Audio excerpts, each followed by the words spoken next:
Entergy is proud to support programming on LPB and greener practices that preserve Louisiana. The goal of our environmental and sustainability initiatives really is to ensure that our kids and future generations can be left with a cleaner planet.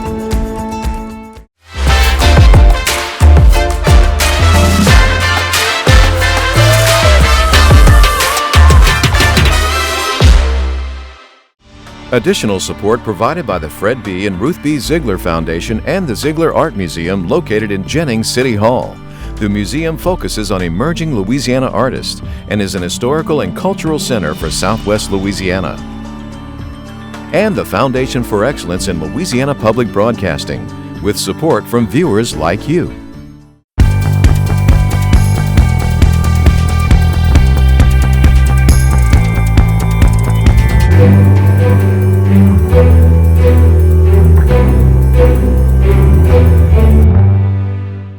We felt that this is a good way to help the effort to fundraise for these families. Help for Ukraine. While we work to fix this, maintain your insurance. The fight for fair flood insurance. They ought not have to pay for their cable services when they're interrupted. Cable reimbursement bill dies in the Senate. I didn't realize how much that sort of affected me, that instability. An overachiever and an artist. Meet this week's Young Hero. Hi everyone, I'm Kara St. Cyr. And I'm Andre Morrow. The president's chief medical advisor, Dr. Anthony Fauci, says the U.S. is out of a full-blown explosive pandemic phase and into a transitional phase of the coronavirus. However, he says the world is still in a pandemic, that no one should misinterpret that. Here in Louisiana, we've recorded 314 new cases, 62 hospitalizations, and 4 deaths. These are some of the lowest numbers we've seen since the start of the outbreak, and they are continuing to trend downward. And now let's take a look at some of the other news headlines from around the state. There was first a loud boom, then more than 30 people in Louisiana, Arkansas, and Mississippi reported seeing an exceptionally bright meteor in the sky about 8 a.m. Wednesday. It was first spotted 54 miles above Alcorn, Mississippi. Scientists say it moved at a speed of 55,000 miles per hour, disintegrating closer to the Earth's atmosphere and breaking apart about 34 miles above Concordia Parish. The Energy Department this week authorized additional exports of liquefied natural gas from terminals coming online in the next 4 years. Magnolia LNG terminal in Lake Charles expects to be operational in 2026 and Golden Pass near Port Arthur, Texas in 2024. The orders allow the export to any country not prohibited by U.S. law or policy.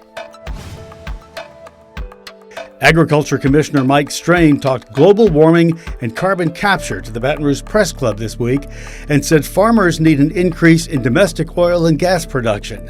Strain believes carbon capture is the answer to taking carbon emissions out of the air, though a number of environmental groups say that's a false solution. Decorated World War II veteran and pioneering civil rights lawyer Johnny Jones Sr. passed away this past Saturday at the War Veterans Home in the East Feliciana town of Jackson. Jones was wounded during the D-Day invasion of Normandy. The Purple Heart he was awarded was not given to him until a year ago. He made his mark as a civil rights lawyer fresh out of Southern Law School, instrumental in the Baton Rouge bus boycott of 1953. I had the honor of speaking with him about those days during an interview 4 years ago.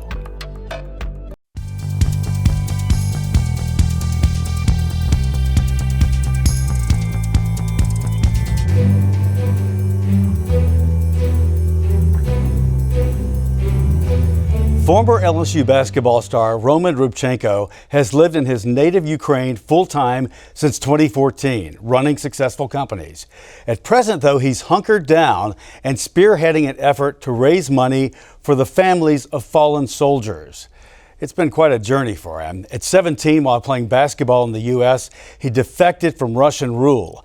LSU coach Dale Brown found out about him, brought him to Tiger Town to play ball, and from that, 4 seasons with the Tigers, filled with great memories and life lessons learned. We talked Wednesday with Roman from his safe house in Ukraine's countryside. Since the bombing, since the war, since the assault has begun, what have you done with you, a group of friends, and your family? So basically, I recently took a job for one of the American companies here in Ukraine, and I was responsible for some people here.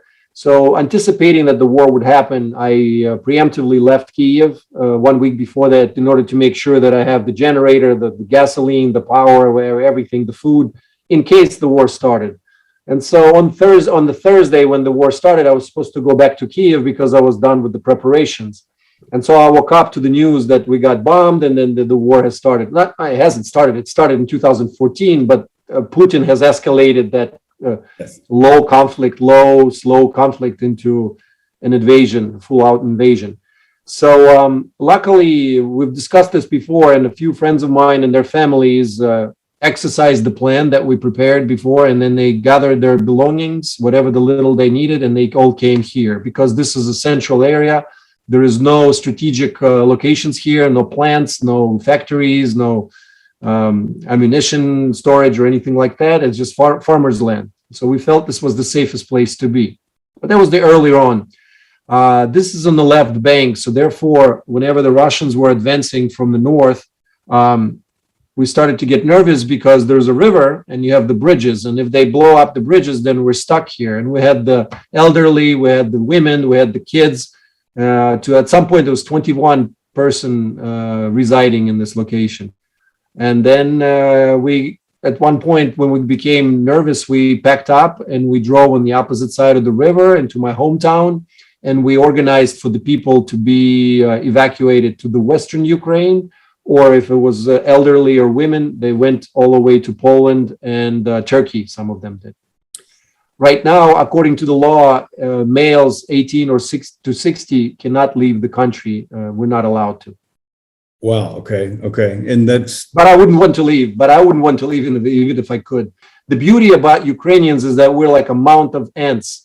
Every ant or a bee. Let's do bees. Every bee is doing what they know to do best, and altogether it looks like it's a coordinated action, but it's not. Each bee is doing their own part of this whole activity. And so typically whenever the bear comes in and starts robbing that honey, the bees go nuts, biting the bear stinging the bear until the bear goes away. And essentially this is what's happening right now. It's not a centralized effort that we are defending against the Russian bear.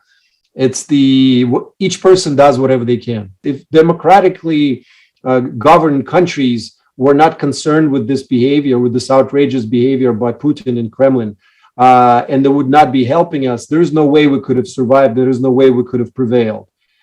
We are definitely getting a lot more help than we did in 2014. The world has seen the true face of Russia and its intentions, and they saw our resolve and they saw our desire to defend ourselves. We don't want to run. We don't want to hide, just like the president did not want to leave when he was offered an opportunity to leave. Most of Ukrainian people also do not want to leave. We want to stay and we want to do our part in order to help us earn our freedom. I have an 18-year-old daughter who calls herself, who would come here every year in the summertime. And she lives in America. She's going to college there now. And so, I would ask myself, what would I tell my daughter if I ran away? How is this? My country is in need, and why am I running away? I have two hands, I have two legs. Granted, I don't know how to shoot, and I'm not a military guy, but I'm a good organizer. I can get processes going. I know people. I can fundraise. I can spread the word to fight the misinformation. It's remarkable. She's a Georgia, by the way, isn't she? Yes, she is. Yeah, Dale was telling me that. She chose the smaller mascot. Like I said, Mike the Tiger eats 4 of those dogs for breakfast. Funny. When you go to Kiev right now, what do you see? The pictures we see, it makes it look like mass destruction. Is it more segments that had been bombed and hit? Because Mr. Putin had a devious plan to waltz in and 3 days later have a parade in the central street in Kiev, the center of Kiev has been largely spared. So you do not see any signs of the war if it wasn't for the checkpoints. So the city is...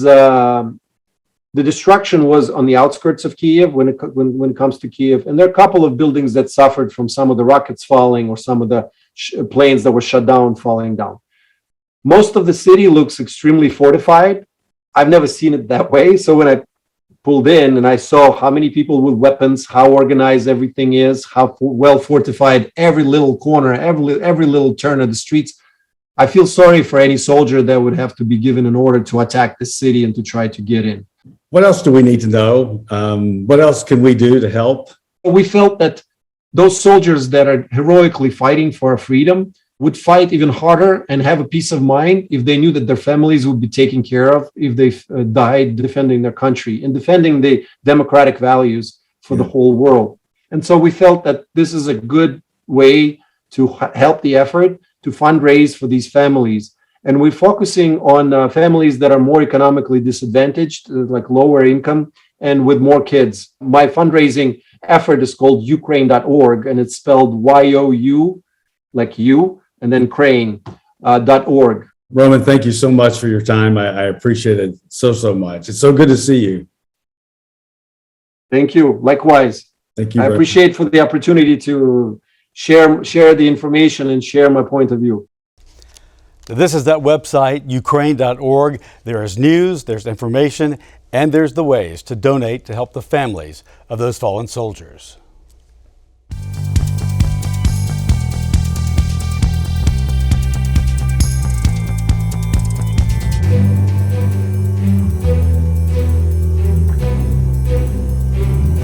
Greater New Orleans, Inc. has led the Coalition for Sustainable Flood Insurance for almost a decade, and they are again battling for that once again as insurance premiums are expected to have some big hikes on the horizon. I talked with CEO Michael Hecht about insurance rate concerns. There are a couple of challenges that we're dealing with right now. The most basic one is just affordability. For people who were paying $500, $550 for flood insurance, for that to go up to potentially $2,000 to $3,000 or even higher, that's going to do one of three things. For some individuals on fixed income, for example, it might just be unaffordable. It might put them out of their home when combined with their other payments and mortgage payments. For other individuals who are in X zones where they're not required to carry, but think of doing so because it's a good idea and we're telling them to, at $500, they'll carry it. At $2,500, they probably drop it. So you're going to have a program that starts losing even more participation. And actually, according to FEMA's own numbers, they expect 20% of people to drop out of the program as a result of these changes, which doesn't make the program more sustainable. And then there'll be some number of individuals for whom the insurance going from $500 to $3,500, it just won't change much, and they'll just continue to carry it because they're forced to. But what it really means, if you look at that in toto, is that it's a regressive policy that's really only going to favor those who are wealthy enough to bear these carrying costs, right? You can see how, if it becomes pervasive, how it could start to cascade and affect the overall economy. If people can't afford their homes, then what does it mean? It means a reduction in workforce in an area. It means that homes might be foreclosed on, causing a banking crisis, particularly for our local banks, our smaller banks. It overall just depopulates and makes the area less economically viable, not only for the companies that create wealth because they make widgets and sell them, but those that exist as a consequence of wealth, the restaurants and the Main Street retailers. So, the challenge with this is that you've got a program which, the way it's rolling out right now, doesn't make ethical sense, because individuals who have done what they were told, billed as they were told, paid their taxes, shouldn't have suddenly their homes devalued or taken from them effectively. It also doesn't make economic sense because the vast majority of the people in this country who live near water, which is 50% of the country, do so out of necessity. There's a reason why cities are built near rivers and the seaside. It's where commerce happens. So it doesn't make economic sense to create a situation where it's no longer affordable, except for people who have wealthy beach homes, to live and work near water. So I think that, just like with Bigger Waters, we need a more elegant and thoughtful and holistic solution that includes affordability measures, includes transparency so we understand how we can mitigate, and frankly, puts more money into mitigation at the individual and community level. What can you tell people who are living in fear right now of what actually Geno Inc. is doing and has been doing all along to take a look at this problem and be on top of it? Well, the first message and the most important one to get out is that individuals should keep their flood insurance, because under the current rules, if you keep your flood insurance, it can go up every year, but at a maximum of 18%. That's still a lot, but it's a lot less than 100%. If you drop your insurance, then if you get insurance again, or if you sell your home, it'll go right up to that full risk rate, which could be thousands of dollars. So the first thing is, while we work to fix this, maintain your insurance. That's my most important message. But the second thing is, I think, just like 10 years ago, ultimately this became a nonpartisan national pocketbook issue. And that's why we were able to fix it. We have what's called the Coalition for Sustainable Flood Insurance that we lead, but it covers maybe 35 states now, about 250 organizations, all of whom have the same concern. They want flood insurance that's affordable, that's transparent, and that's sustainable. And I do think that once constituents, not just in Louisiana, but the whole country, start seeing their new rates, start getting their new bills, it's going to spread just like it did last time. And it will not just be a South Louisiana issue. It will be a New York issue. It will be a Colorado issue. It'll certainly be a Florida issue. It'll be a New Jersey issue, a California issue. And at that point, the pressure on Congress just becomes, something that they have to respond to. And, we'll fix this. And we will talk with Hecht again soon to see how this is playing out.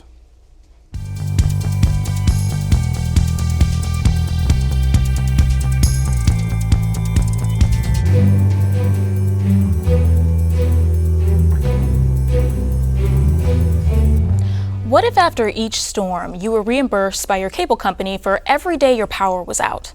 Senator Cleo Fields is trying to make that a reality with Senate Bill 352, but he's been met with some opposition at the Capitol this session. Opposers say the bill is unnecessary and impossible to implement. Power outages are almost an inevitable part of any major storm event. Hurricane Ida knocked out power for over 1 million customers in Louisiana for days.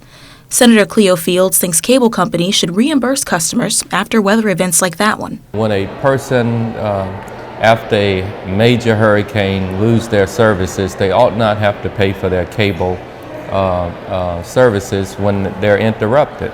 In my view, it's unjust enrichment. And so this bill that we plan to debate on the floor of the Senate today is a pretty straightforward bill. When you lose your services, you shouldn't have to pay for them. And that's the bill that I will bring forward to the body today, and hopefully it'll pass. As it stands now, you can request a refund from cable companies for all the days your power is out. But you have to request that refund yourself. Senator Fields' bill, SB 352, shifts the burden onto service providers instead. If this bill were signed into law, you would automatically get the refund without contacting anyone. These cable companies know when there is a disaster, they know when there is an emergency, they know when they have lost services to the home. And they ought not charge customers when they are not providing the services. It's just plain and simple. You should not pay for something that you're not receiving. And so that's what the bill does. The bill was met with opposition from the Internet and Cable Association. A spokesperson for the company said service providers already refund millions of dollars following big weather events. They also said that it would be virtually impossible to tell who lost power from a storm and who just unplugged their devices. Fields argues that this is a non-factor. Well, I just think that's a bunch of hogwash. I mean, first of all, it's a gubernatorial declared emergency, so you have to cross certain hurdles in order for the bill to in order for a consumer to even take advantage of the credit. One, there must be a major disaster. Two, the governor must declare make a declaration. And three, is not as simple as unplugging your cable box. The Internet and Cable Association maintains that cable companies can't pinpoint outages the same way power companies can, so there's no real way to assess the cause of the cable outage. SB 352 did not get enough support in the Senate to advance. It failed 25-15. Victoria Williams has been searching for stability her entire life, and she found it in school. This Baton Rouge High student has a GPA that will shock you and a long list of academic accomplishments. I'm excited for you to meet this week's Young Hero. In that simple statement is the key to science. When you balance an equation, you have to put coefficients in the correct spot. If it disagrees with experiment, it's wrong. That's how you reach equilibrium. Victoria Williams understands that more than anyone. She loves chemistry, but more importantly, she loves stability. The first 10 years of my life, we were always moving around just because we couldn't pay the rent this time, or we couldn't pay the rent. And then one time we stayed at a shelter for around a year. It was fine, but I didn't realize how much that sort of affected me, that instability. So I tried so much to cultivate stability on my own through what I do. Williams' mother raised her and her siblings alone. They moved to houses all over the city. Even if she didn't understand the severity of her situation, emotion always slipped through the cracks. I focused on school so much.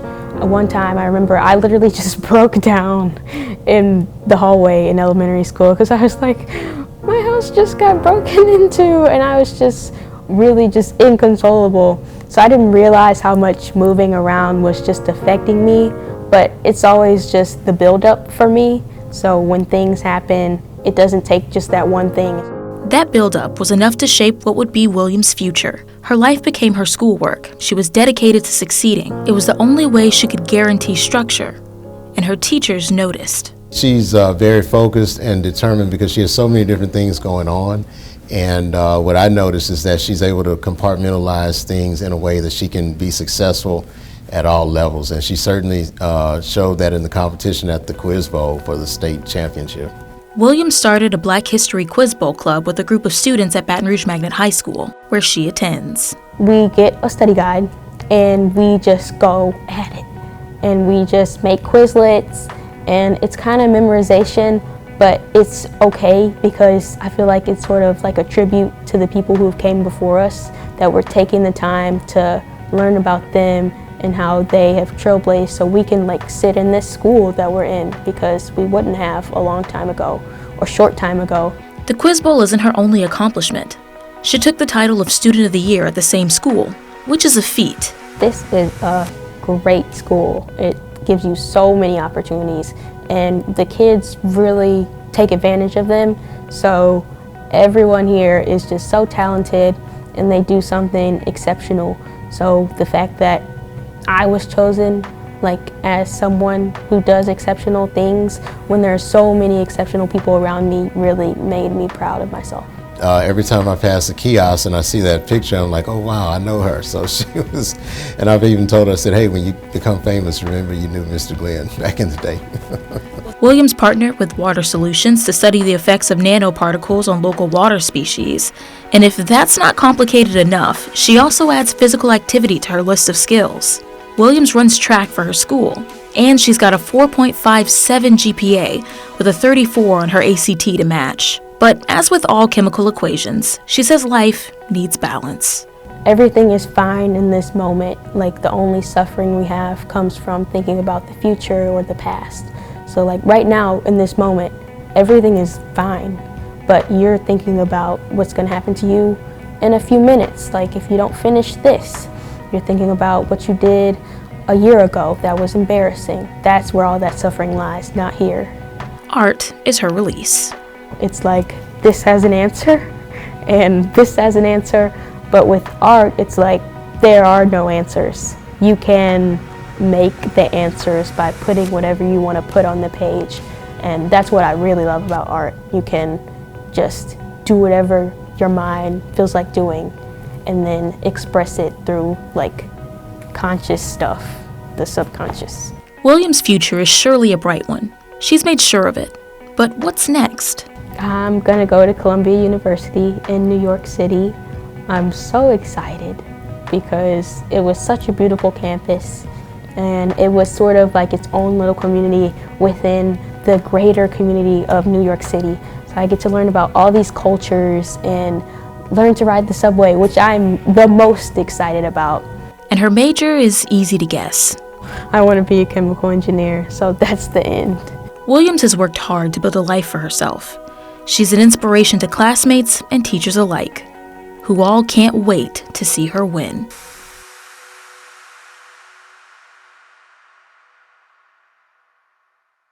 for you. LPB's Louisiana Young Heroes program is presented this year with the generous support of AmeriHealth, Caritas, Louisiana, the East Baton Rouge Parish Library, Community Coffee, the U.S. Army Baton Rouge Recruiting Battalion, DEMCO, and Hotel Indigo. Well, Thursday night, Friends of LPB hosted the annual Louisiana Legends Gala at the Old State Capitol. This year's event was broadcasted live on LPB and honored 7 legends. It certainly did. Our congratulations once again to former LPB CEO President Beth Courtney, Arthur Favre, Dr. Sandra Yancey McGuire, Dr. Stephen McGuire, Paul Maneri, Valson Marmillion, Thomas Whitehead. Congratulations to all of this year's legends. And everyone, that is our show for this week. Remember, you can watch anything LPB anytime, wherever you are, with our LPB PBS app. You can catch LPB news and public affairs shows, as well as other Louisiana programs you've come to enjoy over the years. And please like us on Facebook, Twitter, TikTok, and Instagram. For everyone here at Louisiana Public Broadcasting, I'm Andre Morrow. And I'm Kara St. Cyr. Until next time, that's the state we're in.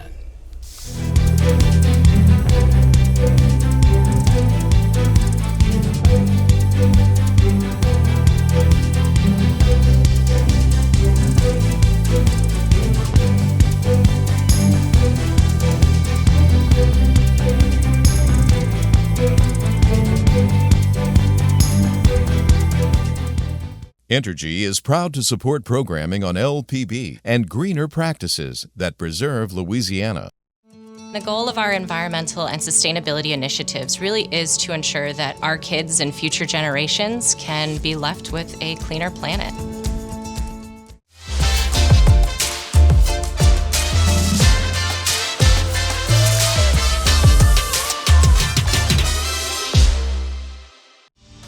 Additional support provided by the Fred B. and Ruth B. Ziegler Foundation and the Ziegler Art Museum located in Jennings City Hall. The museum focuses on emerging Louisiana artists and is an historical and cultural center for Southwest Louisiana. And the Foundation for Excellence in Louisiana Public Broadcasting, with support from viewers like you.